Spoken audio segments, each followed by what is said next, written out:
zone. Prehistoric. Giant. Very large, and they're certainly more than big enough to represent a danger to us. And the secret to even larger size may lurk in their ancient DNA. Code for a truly monstrous Croczilla. The propensity to become a giant is always present in the crocodilian lineages. I think the conditions are ready right now for a super croc.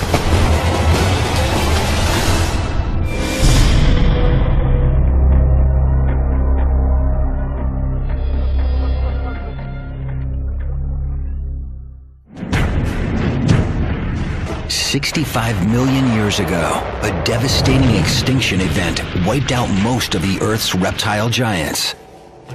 Today, one massive-bodied beast remains. They avoided the extinction that nipped the dinosaurs in the bud, leaving only birds as descendants. It's really an incredible success story.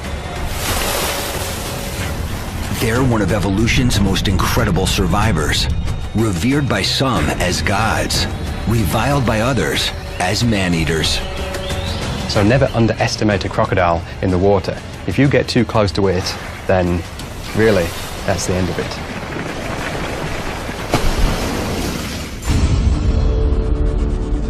Meet the world's largest reptile, the crocodile. They might not be quite as long as some of the giant snakes, but they're actually a lot heavier than those giant snakes, so they are actually the biggest reptiles on Earth. These prehistoric giants can grow to enormous sizes, yet fossil evidence reveals their ancient relatives grew even larger. If you go back 100 million years, there were crocodiles that were almost twice the size, and probably about 4 to 5 times the weight of the biggest crocodiles today. In the late 1990s, paleontologists working in the Sahara Desert unearthed the bones of the largest crocodile ever known to roam the Earth, Super Croc. Super croc is the nickname. Sarcosuchus imperator, the imperial flesh croc. That is the technical name. Super Croc was probably 40 feet long. It would have been an absolute monster. Scientists think Super Croc, like today's crocs, was a powerful predator stalking unsuspecting prey at the water's edge. And Sarcosuchus was doing the same sort of things as these modern crocodiles are doing, except it was doing it 100 million years ago. Millions of years later, a modern croc still hunts like Super Croc and hunts similar habitat. Yet can it grow to its ancient ancestors' gargantuan size? How big can it get? Here in Darwin, in Australia's Northern Territory, one potential Croczilla candidate dominates the region's tidal rivers and estuaries. Known locally as salties, these are the largest of the world's 23 species of crocodilians, saltwater crocodiles. The largest saltwater crocodile ever measured stretched over 6 meters long. Yet to outlast dinosaurs, you need more than monster size. You need a heavy-duty arsenal of survival traits. Salties have thick, armor-plated skin, muscular limbs, strong jaws lined with over 60 bone-crushing teeth, and powerful tails extending almost half their body length. It's one possible clue to their future size potential, honed to perfection by evolution. Crocodiles' bodies are designed to survive. I mean, they can lose a limb, it doesn't matter. The dominant males are often missing a limb. You have an animal that's a survivor, and there's almost nothing that can get in its way. It's almost like a Ferrari now. It's had so much refinement done to the general body plan of a crocodile that what you've got now is you've got, like, you know, the best possible crocodile that you could possibly have. Salty is your A1 predator, something to watch out for. They eat humans every year. Very large, and they're certainly more than big enough to represent a danger to us. News accounts report lethal attacks.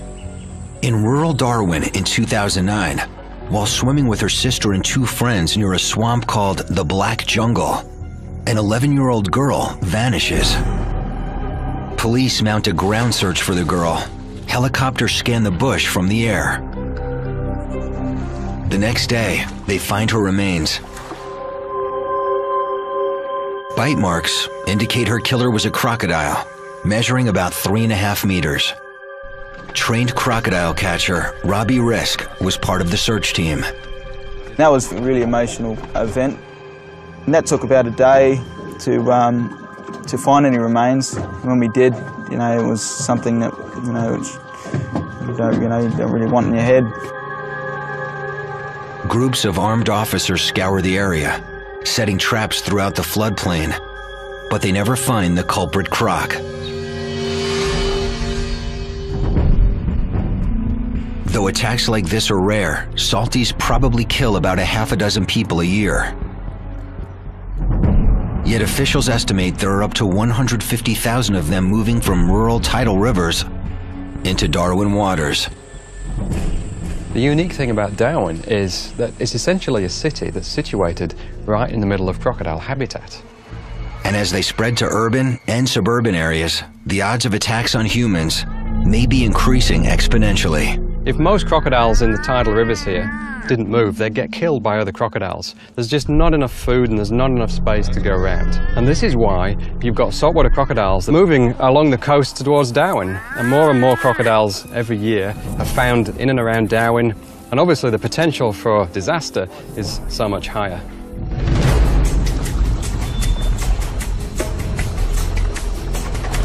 Accidental run-ins with wild crocodiles are an ever-present danger here. But there's an even more dangerous phenomenon. Rogue crocs that attack people on purpose. Rogue crocodiles don't behave like normal crocodiles, and they represent a really very significant danger. Often rogue crocodiles are the kinds of animals which have successfully attacked someone. They realize how easy it is, and then they try and do the same thing again. And very much unlike other crocodiles, which tend to stay away from people, rogue crocodiles will try and seek people out. Rogue crocodile is a problem crocodile. It's just got attitude and does, you know, wants to kill everything, really. To reduce the risk of an attack by a rogue or other saltwater crocodile, Darwin authorities operate an ongoing catch and remove management program. We've caught over 170 crocs this year, compared to last year, which was about 140. So we have actually caught a fair bit this year. Might even break the record. What we're doing here is just checking and rebaiting the trap. Croc catchers like Robbie monitor over 60 movable traps. They keep them baited, and when they find crocs inside, they remove them, mark them, and record their size. The largest salty Robbie's ever caught measured over 4.5 meters. But any size croc can do some damage. 3 meters, 4 meters can actually crush skulls and stuff like that. When you work with crocodiles, you have to be very respectful of what they're capable of. And if it goes wrong, that's when you lose your hand, that's when you lose your arm, that's where potentially you could lose your life. Today, crocodile specialist Dr. Adam Britton is riding along with Robbie. He's collecting DNA to help create a genetic map of Darwin's crocodiles. What we're doing is we're taking tissue samples from crocodiles that we're catching in Darwin Harbour, and we're comparing them with tissue samples from crocodiles that we're going to be collecting across the northern coast of Australia. And what that's going to do, hopefully, is tell us a little bit about where the crocodiles that are moving into Darwin Harbour are actually coming from. Dr. Britton's map may someday pinpoint a breeding colony of giants. But for now, his research is geared toward keeping the peace between humans and a potentially deadly crocodile species. What we can learn about these crocodiles is why they're moving and what's motivating them to move.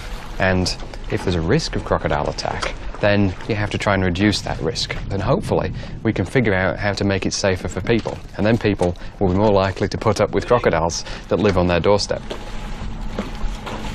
Well, here we are at number 2 trap in Darwin Harbour. Just going to give it a pull. As you can see, I've just tested the trap. The croc comes in. As he comes into the trap itself, he'll actually pull down on the meat, the bait, which triggers the door. So it's a pretty simple mechanism, and it works pretty efficiently. All right, off to the next trap. As the team heads off to check the next trap, they can only guess what size beast will take the bait.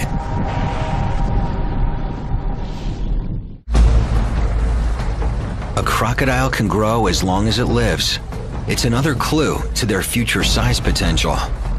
When most creatures mature, they reach a maximum size and growth stops. But crocodile size has no limits. It's a phenomenon known as indeterminate growth. In captivity, with a steady food supply and fewer survival challenges, crocodiles may be able to live longer and grow larger than crocs in the wild.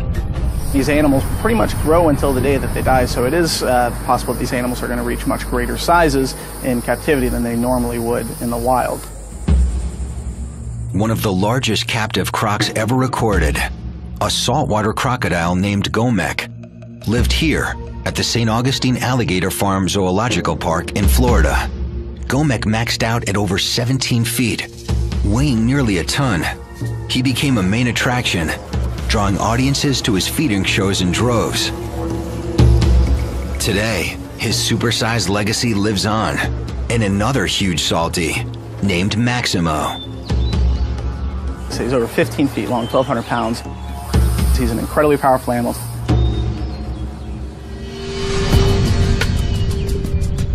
Working with carnivores as large as Maximo carries extreme risks. Zoo staff is always cautious. I said he looks at us as a potential food source, so we certainly need to watch out for that. He's surprisingly quick for an animal his size. You can see the power in this animal when he jumps up after a rat. It's just something you really don't want to get too close to.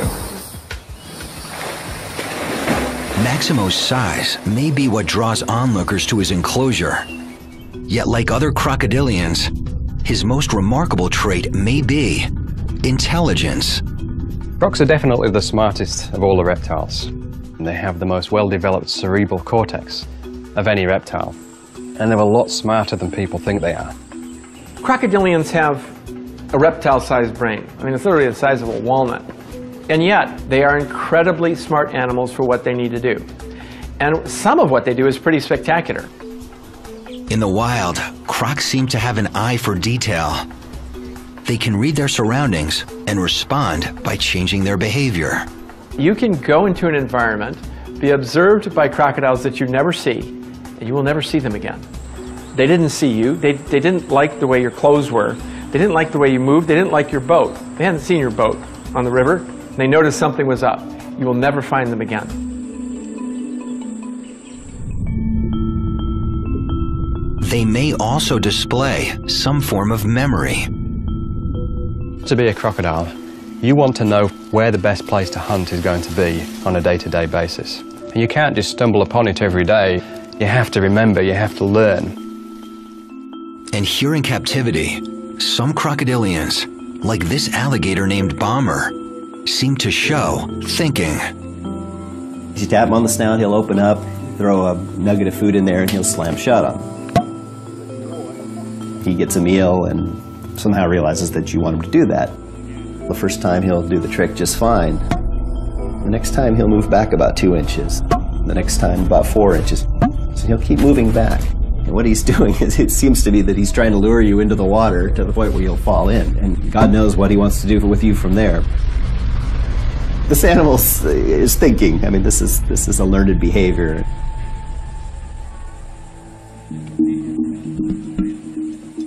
These ancient survivors are more than creatures of pure instinct, and Maximo's no exception. And he's learned a routine for the show, and he knows time of day. So if we walk up onto that platform, right at 3 o'clock, he starts going through his routine that he has to go through for the feeding show. So that didn't take him very long to learn it all. Maximo! He was trained to kind of a 3-tap cue, so if you kind of pound the boardwalk 3 times, he'll still react to that. A lot more intelligent than most people probably give him credit for. Smart, powerful, huge, and still growing. Maximo's just 40 years old.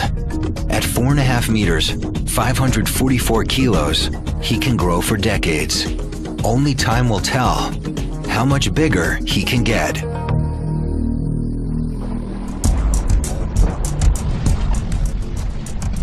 Oh, it looks like we've got a croc in this trap. Yeah, be about 2.5 meters. Back in Darwin, the team finds a salty in one of the harbor traps. Robbie estimates it's about 2.5 meters. First, what we're going to do is chuck a snout rope over the top jaw, and then we're going to disable his jaws with a zip tie, and then we'll bring him out of the top of the cage. They have to get it onto the boat, but first, they have to secure its jaws.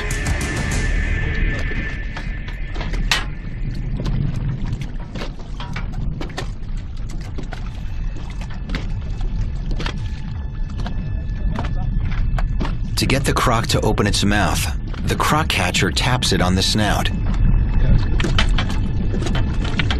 He slips a snout rope around its upper jaw.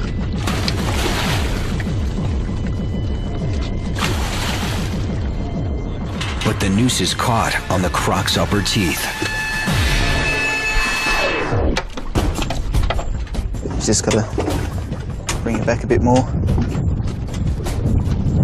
You don't want it flipping off at the last minute. Nah.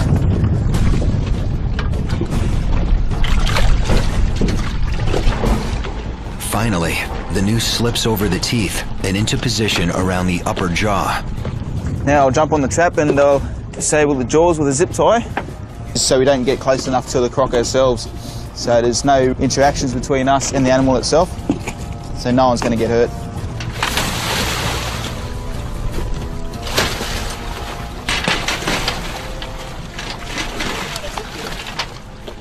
Now what we're going to do now is just duct tape his jaws together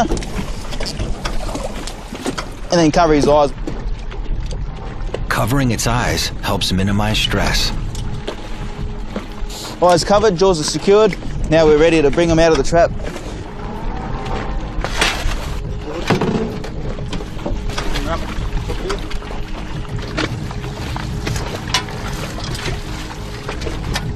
And just securing his back legs, where they get most of their power from.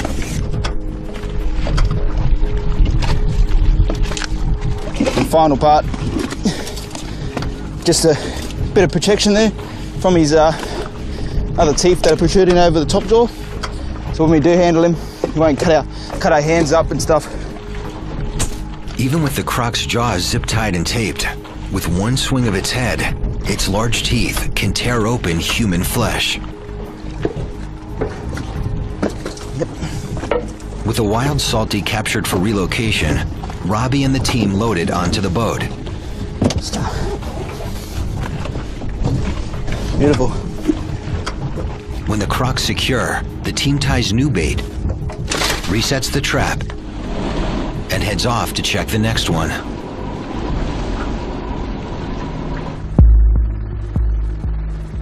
Here in Queensland, Australia, in the rivers and swamps surrounding Cooktown, some fear croc populations and attacks may be on the rise. In 2005, a crocodile measuring nearly 4 meters dragged a fisherman from his canoe and killed him. Park rangers located the croc and shot it. More recently, in 2008, on the banks of the Endeavour River, when a 62-year-old man left his campsite to check his crab pots and failed to return, his wife called authorities. Once on scene, they find crocodile slide marks down the riverbank. A full-scale search turns up one of the man's sandals and watch. Weeks later, authorities discover the man's remains inside a 4.2-meter croc. Experts say attacks like these are just freak accidents, but some locals worry. If crocs continue to spread to areas inhabited by humans, more fatal encounters may be inevitable.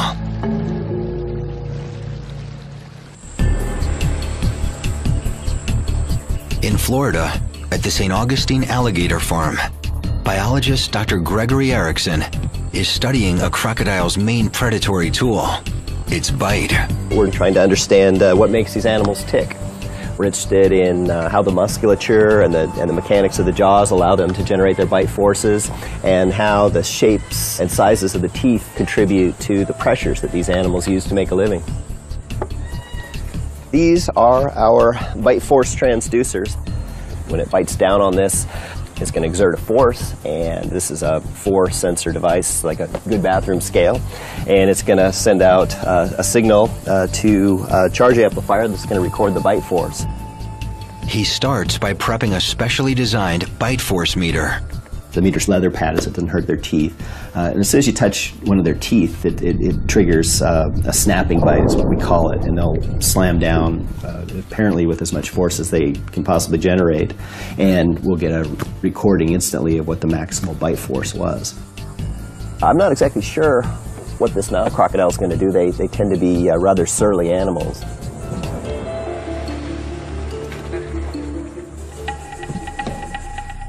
Together with curator Kevin Torregrossa and another park staffer, Dr. Erickson enters the croc enclosure.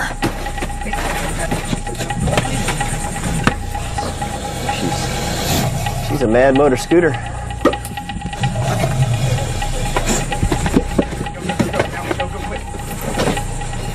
The crocodile fights, rolling and wrapping itself in the rope.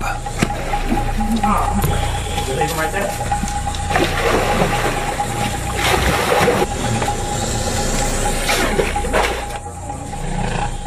But finally, the team lifts the croc out of the water and onto an examination board. What we're going to do is throw the board in. I'm going to push the jaws down on the board. You're going to put the mouthful on to hold his jaws on the board, and we're going to tape it up.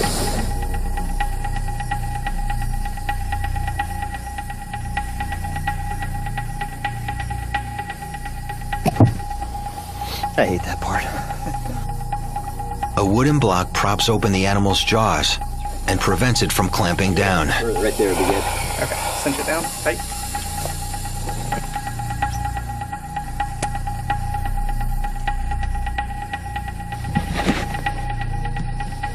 What I'm doing is I'm taking dental putty. It's essentially the same material your dentist uses to cast your teeth when you're going in for dental work. And I'm going to use this to make some copies of the more prominent teeth in this animal. Don't do this at home. Don't do this with your pet crocodile. Or your dog, for that matter. Before taking bite force readings, Dr. Erickson takes dental impressions. By making molds of the teeth, then we can make casts of them. And essentially we can walk away with a replica of the teeth. From that, we can do studies as to how much pressure they actually generate at the tips of their teeth. But we really don't understand how the teeth work. And so that's what we're trying to do in this research.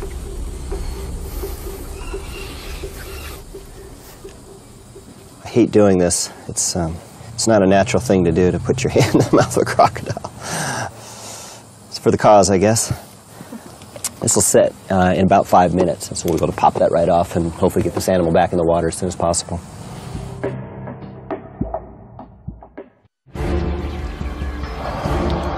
Another clue to crocodile's future size potential: predatory skill. Crocodiles are classic ambush predators. In other words, they stalk silently and attack rapidly. They can hide in a river with just a nostril and an eyeball sticking above the water and prey on something that has no idea what's about to happen. Crocodiles are masters of their habitat. To hunt, they often just sit and wait. All animals have to have water, and so you've got a constant source of food coming to you, and all you have to do is get good at catching it. It doesn't really matter who the players are coming to the water's edge. The crocodile doesn't care as long as it's a meal. Hidden with its eyes, ears, and nostrils sticking just above the water's surface, a crocodile can use its powerful senses to home in on prey. They have these pressure receptors around their jaw, and literally they can detect changes in pressure through the water. They have an excellent sense of smell.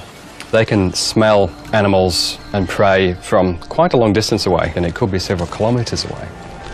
Their hearing's actually better than ours at low frequencies, and so they can hear the rustle of footsteps, they can hear animals moving through grass.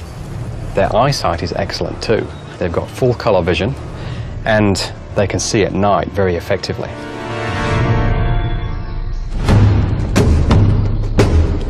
Once locked onto a target,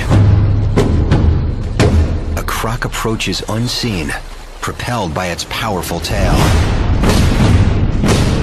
It's the driving force that allows them to be able to swim at great speeds, but more importantly, to slowly swim without creating a lot of turbulence.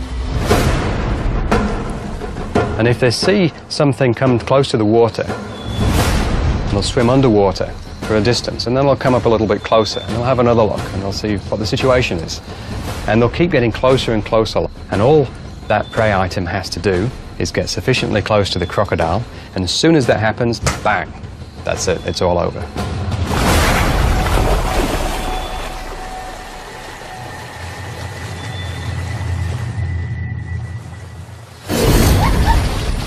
Launching an explosive surprise attack, a crocodile bites down with bone-crushing force,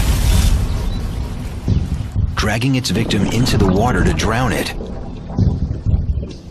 Sometimes it goes into a death roll. The crocodile may roll to try to disorient the prey item. Sometimes the animal's dismembered at that point. Maybe the animal will die nearby from bleeding. Ideally, the crocodile's trying to drown the prey item. Once the animal's drowned, of course, then it's secured a meal. Once its prey is dead, a crocodile uses its body to tear it to pieces. They just simply rip it apart with a motion of their head. They're like a tube of muscle, a little bit of flexibility, especially in the neck region, the armor. There's a little break in the armor there, so it can just yank its head back and forth and just literally rip limbs and bodies apart.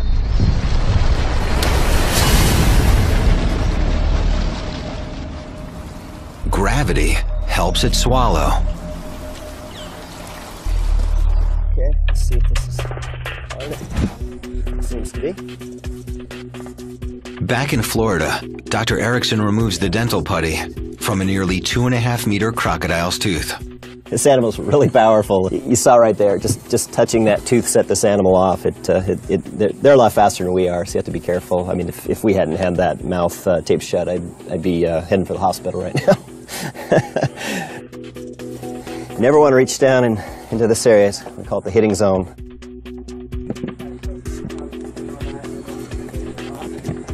Got a really nice mold here of the malariform teeth as well.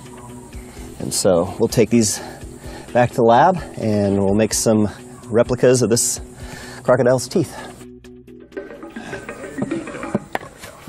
Now tighten it up. With molds removed, Dr. Erickson prepares to measure the croc's bite force. Here we go. Oh, missed it. Just missed it. Okay, so what happened? Here's the croc saw the bar coming. They try again, hoping for a more direct hit. All right. 375. Yeah, this animal's starting to tire a little bit, and so that's probably all we're going to get. Roughly 400 pounds of force. With full energy, it's potentially capable of even greater forces. And as it grows, so will its bite. Got it.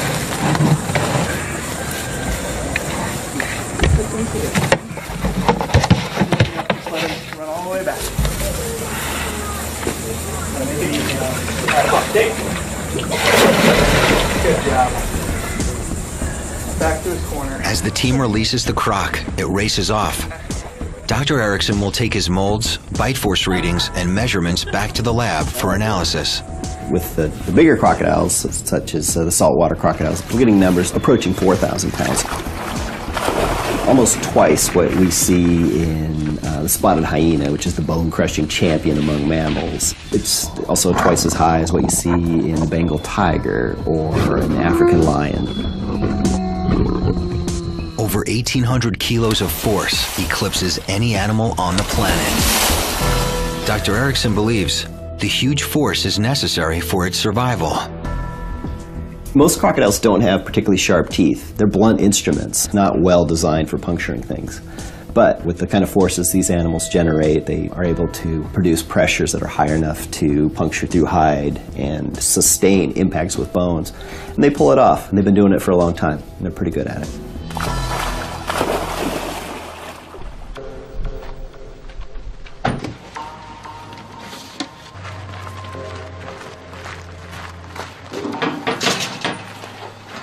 Back in Darwin, after finding a second croc in a harbor trap, Robbie and his partner transfer their catches to a truck.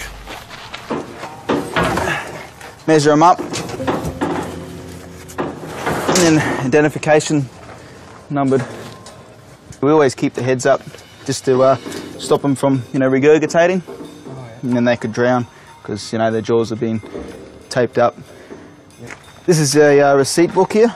This is what goes to the croc farm, and we keep the other half. Record the sex and how we actually caught them, and also the size of the animal. The feature for these two crocs here are decided by the croc farm who we give them to. Being one a female, a fairly large one, they'll use for a breeder, where the other one is a male, they'll probably use for a skin product and or meat product. Yeah, two less out of the harbour for us to worry about, which is good. I'm glad we got them, and there's plenty more to catch.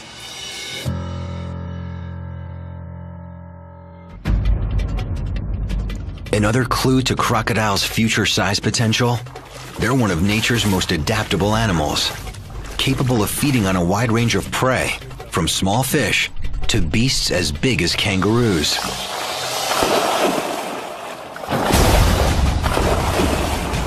They're feeding on things such as clams and crustaceans and even insects, fish, frogs, you name it, turtles. They're able to feed upon a broad range if the opportunity presents itself, or if they're forced to do so just due to diminishing resources.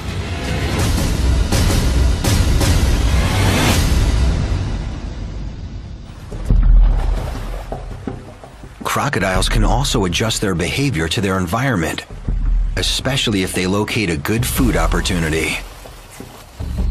And when crocodiles see an opportunity, they'll come back the next day, and if the same opportunity is there, they'll come back the next day, and they will learn very quickly that this is the place to be if you want to have any chance of catching food. But they can do even better than that. They can learn timings. They can learn, for example, that if a migration is happening during September or during April of a certain species of fish or a certain species of mammal, and that's the best time to catch them, you can guarantee that a couple of weeks before it happens, the crocodiles will start migrating into that area. And if food isn't available, they can go months without eating. When they finally do eat, they use food efficiently, converting it into energy for growth. Crocodiles' extreme adaptability has helped them survive, while other species have gone extinct. Today, they remain the planet's last truly massive reptile.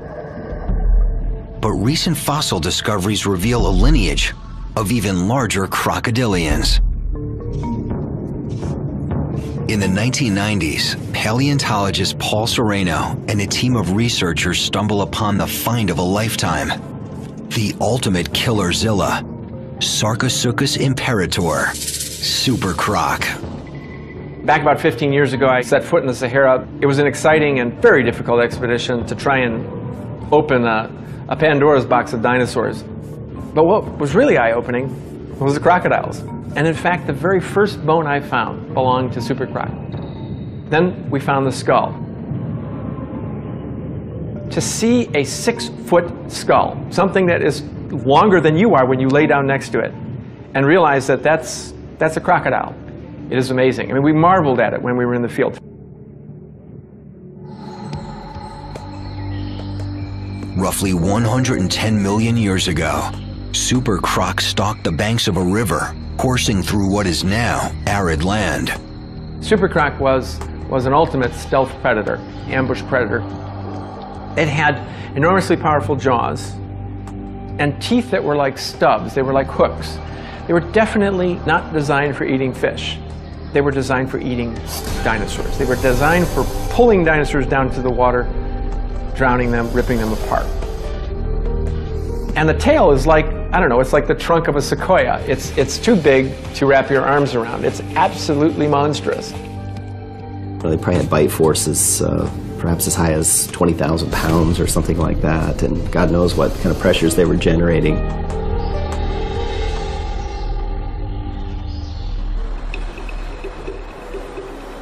In his lab at the University of Chicago, Dr. Sereno continues to marvel at Super Croc's fossilized skull. This is the most complete skull of a giant Super Croc ever found. It's 6 feet long, weighs about 700 pounds. The back end of the skull is here. Here's the two eye sockets. They're sort of raised up. Here's the snout. Here's the big opening for the nose. The animal is basically a magazine of teeth. This is the root. The dark part is the crown. This is the part that sticks out. This is a replacement tooth. So most of the tooth is actually in the jaw. When you put this into the skull, you realize that the snout is like a machine gun of teeth. There's teeth going down to each side, filling the snout. And they're being replaced all the time as they break off and wear. Just from the teeth, you can tell quite a bit about what the animal was eating. And this is not a fish-eating tooth. So this is the skull of a very large living crocodile. It's about 2 feet long, and this would be a crocodile that might be 17, 18 feet long. You can see how it pales into insignificance compared to this monster Super Croc skull. But they're designed very similarly.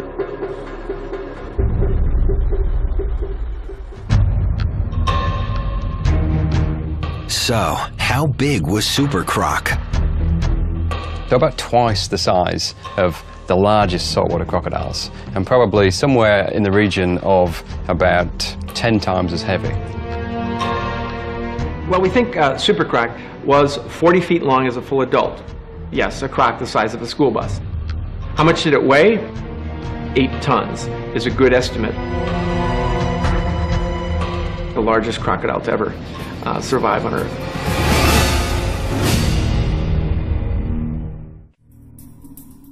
In Australia, croc catcher Robbie Risk and his partner are relocating 2 saltwater crocodiles from Darwin Harbour to a nearby croc farm.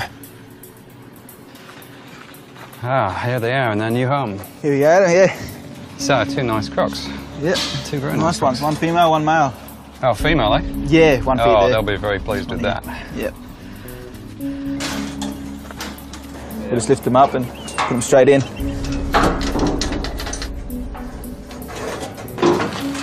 3. I've got the light in. Nice. 1, 2, 3. With the crocs off the truck, Robbie heads back to the harbour to continue his work monitoring the traps. Right, now there's a bit they're not going to like.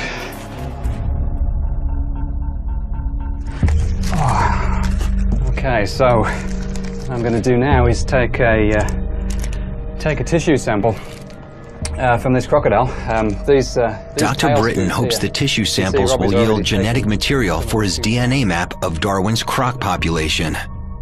And this is basically just cartilage, but it's got some genetic tissue in it. So what I'm going to do is use one of these biopsy punches and just take a bit of that tissue and store it in one of these vials. And then we're going to do some analysis on it to find out if we can determine where this crocodile came from. This is actually the first time I've used this technique.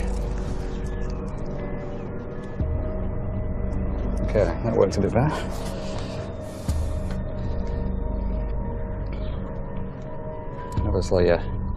Obviously stings a little bit, but for these crocodiles, they've got such thick skin. It's probably a bit like us having an injection. So that's the sample I've taken. It's just basically a hole through the scoot, and it's just connective tissue really, but we can get some genetic information from this. Stick it in there. So we can keep this for however long we need to, and then we send these down to the lab along with lots of others, and we should get some really useful information out of it. Armed with his DNA data, his research may one day uncover where Darwin's saltwater crocs are breeding, why they're moving, and how expanding into new habitat may help them grow to even larger sizes. with bodies built to survive, predatory expertise, indeterminate growth, and extreme adaptability. Can today's saltwater crocodiles become tomorrow's super crocs? I think the conditions are ready right now for a super croc. In warm climates, the very largest river systems, I think, could support a huge crocodile. Temperature, certainly a factor for growth. These animals do have a fairly slow metabolism, but if the weather's warmer, they're going to be eating a lot more. It certainly could help them grow a lot larger. Warming temperatures and large prey may drive crocodiles to even greater sizes. If large prey evolved near the water's edge, I think it's quite plausible, possibly even likely, that giant crocodiles would evolve again. But experts say there's one primary key to reaching the size of super croc: prolonged adolescence. And what we found is that these animals took about, 35 to 40 years before they started slowing down their growth. Large crocodiles today, somewhere between 12 and 15 years, they'll start slowing down their growth. These giants was, maturing later and living a lot longer. How did super croc get so big, 40 feet in length? Did it grow faster, or did it grow over a longer period of time? They just took longer to grow. These giant crocodiles were growing at comparable rates to big crocodiles today. So they didn't necessarily grow faster, they just prolonged sort of their teenage years.